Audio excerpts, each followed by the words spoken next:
Clip number 497۔ اس clip میں آپ قرآن پاک کی سورہ یونس کی آیت نمبر 70 سے 71 تک کی تلاوت، ترجمہ اور تفسیر قرآن صراط الجنان سماعت فرمائیں گے۔ بسم اللہ الرحمن الرحیم۔ ترجمہ، اللہ کے نام سے شروع جو نہایت مہربان رحمت والا ہے۔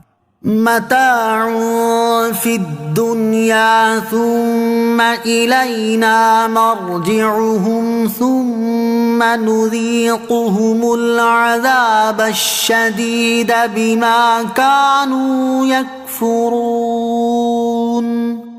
ترجمہ، دنیا میں تھوڑا سا فائدہ اٹھانا ہے، پھر انہیں ہماری طرف واپس آنا ہے، پھر ہم انہیں ان کے کفر کے بدلے میں شدید عذاب کا مزہ چکھائیں گے۔ متاع فی الدنیا، دنیا میں تھوڑا سا فائدہ اٹھانا ہے۔ اس آیت میں کچھ لوگوں کے اس شبے کا جواب دیا گیا ہے کہ اللہ عز و جل پر جھوٹ باندھنے والے بہت سے افراد عیش و عشرت کی زندگی گزار رہے ہیں اور دنیاوی نعمتوں سے لطف اندوز ہوتے ہیں، تو وہ ناکام کہاں سے ہوئے؟ ان کے شبے کے ازالے کے لیے فرمایا گیا کہ یہ عارضی آرام ہے، اس کا کوئی اعتبار نہیں، بلکہ اعتبار انجام کا ہے، اور ان کا انجام خراب ہی ہے۔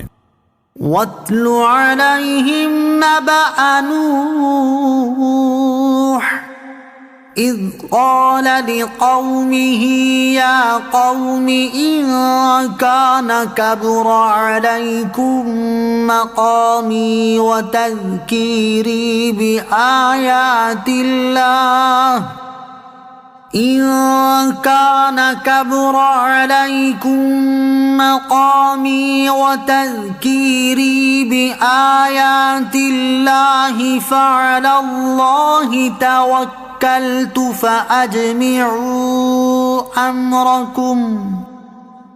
فَأَجْمِعُوا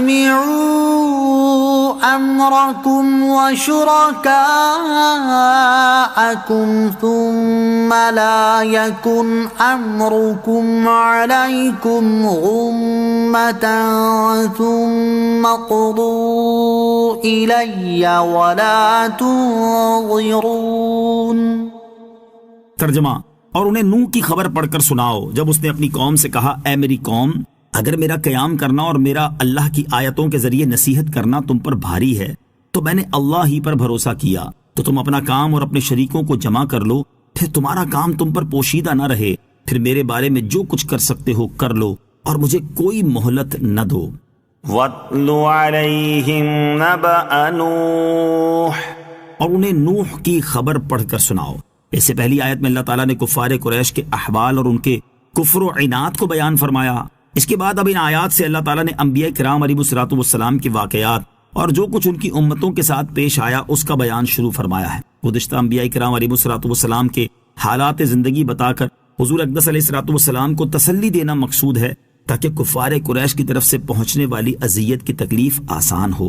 نیز ان واقعات اور ماضی میں کفر کرنے والی امتوں پر آنے والے عذاب اور دنیا میں ان کی ہلاکت کا بیان کفار قریش کے لیے قلبی خوف کا سبب ہو اور وہ ایمان قبول کرنے کی طرف مائل ہوں۔ اور چونکہ سب سے پہلے حضرت نوح علیہ الصلوۃ والسلام کی قوم پر ان کے کفر و سرکشی کی وجہ سے عذاب آیا، اس لیے یہاں ان کا ذکر پہلے فرمایا گیا۔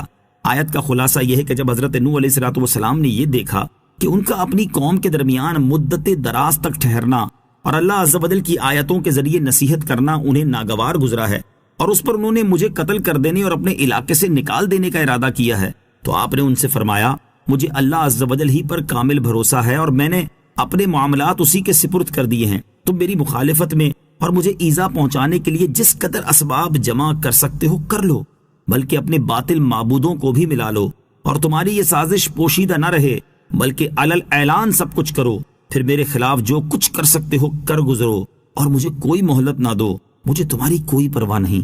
حضرت نوح علیہ الصلوۃ والسلام کا یہ کلام انہیں عاجز کر دینے کے طور پر تھا۔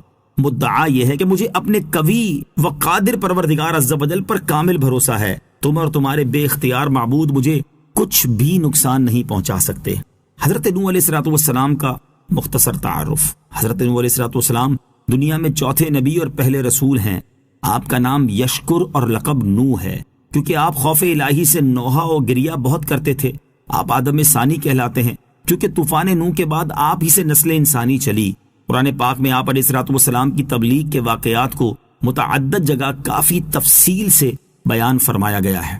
آیت وَاتْلُ عَلَيْهِمْ نَبَأَ نُوحٍ سے حاصل ہونے والی معلومات۔ اس آیت سے 5 چیزیں معلوم ہوئیں۔ نمبر 1، انبیاء کرام علیہ الصلوۃ والسلام نہایت شجاع، بہادر، جری، باہمت اور اولو العزم ہوتے ہیں۔ جیسے یہاں ایک طرف پوری قوم دشمن اور مخالف ہے اور دوسری طرف تنے تنہا صرف اللہ عز و جل کے بھروسے حضرت نوح علیہ الصلوۃ والسلام کس قدر جرت کے ساتھ مخالفین کو پکار رہے ہیں۔ اسی سے معلوم ہوا کہ قادیانی نبی نہیں تھا، کیونکہ وہ انتہا درجے کا ڈرپوک تھا۔ ساری زندگی اسی ڈر سے حج کو نہ گیا اور جہاں جانے سے اسے نقصان پہنچنے کا خوف ہوتا تھا وہاں نہ جاتا تھا۔